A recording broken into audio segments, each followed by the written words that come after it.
ఈరోజు RSP party యూటీయూసీ trade union ఆధ్వర్యంలో నిరసన కార్యక్రమం అటోపు తాడు బట్టి లాగడం. ఆర్ఎస్పీ పార్టీ యూటీయూసీ ఆధ్వర్యంలో 10 రోజుల్లో 4 సార్లు పెంచడం సిగ్గుచేటు.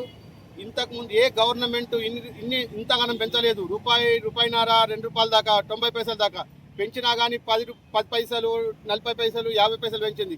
కానీ ఈ గవర్నమెంట్ 5 రాష్ట్రాల ఎలక్షన్ చూసి అప్పుడేమో మేము కూడాయిలు పెంచుతుంది, మేమే దాన్ని భరిస్తాం, గవర్నమెంటే భరిస్తామని చెప్పింది. ఎందుకొరకంటే ఆ టైంలో 5 రాష్ట్రాలలో ఎలక్షన్ ఉండే, మేము ఏడ ఓడిపోతామంటని బీజేపీ గవర్నమెంట్కు భయం పెట్టుకొని మేము డీజిల్ రేటు పెంచాము, పెట్రోల్ రేటు పెంచాము, పేదల ప్రజల మీద భారం ఏమని చెప్పిన ఇదే గవర్నమెంట్ ఇప్పుడు 10 రోజుల్లో 4 సార్లు పెంచడం సిగ్గుసేటి గవర్నమెంట్. వెంటనే పెట్రోల్ శాఖ మంత్రి వెంటనే రాజీనామా చేయాలి.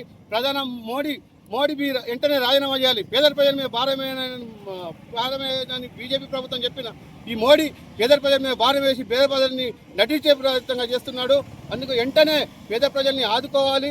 మరి ఇక్కడ గవర్నమెంట్, ఇక్కడ స్టేట్ గవర్నమెంట్ అప్పుడు ఈ రేవంత్ రెడ్డి పిసిసి అధ్యక్షుడు ఉన్నప్పుడేమో మహాలక్ష్మి పథకం పెడదామంటే ఒక వెల్కమ్ అని చెప్పి అప్పుడు ఆటో డ్రైవర్లకు 12,000 సంవత్సరానికి 12,000 ఇస్తున్నాడు. ఇప్పుడు 2 సంవత్సరాలు అవుతుంది. ఈ ప్రభుత్వం వెంటనే ఈ 3 సంవత్సరాలది 45,000 15,000 45,000 వెంటనే ఆటో డ్రైవర్ల ఖాతాలేసి ఈ ప్రభుత్వం రాబోయే కాలంలో లేకుంటే బుద్ధి చెప్తారు. ఇక్కడ రాష్ట్ర గవర్నమెంట్కు కేంద్ర గవర్నమెంట్కు పేద ప్రజలు రాబోయే కాలంలో గట్టిగా బుద్ధి చెప్తారంటని మేము ఆర్ఎస్పీ పార్టీగా యూటీసీగా హెచ్చరిక చేస్తున్నాము.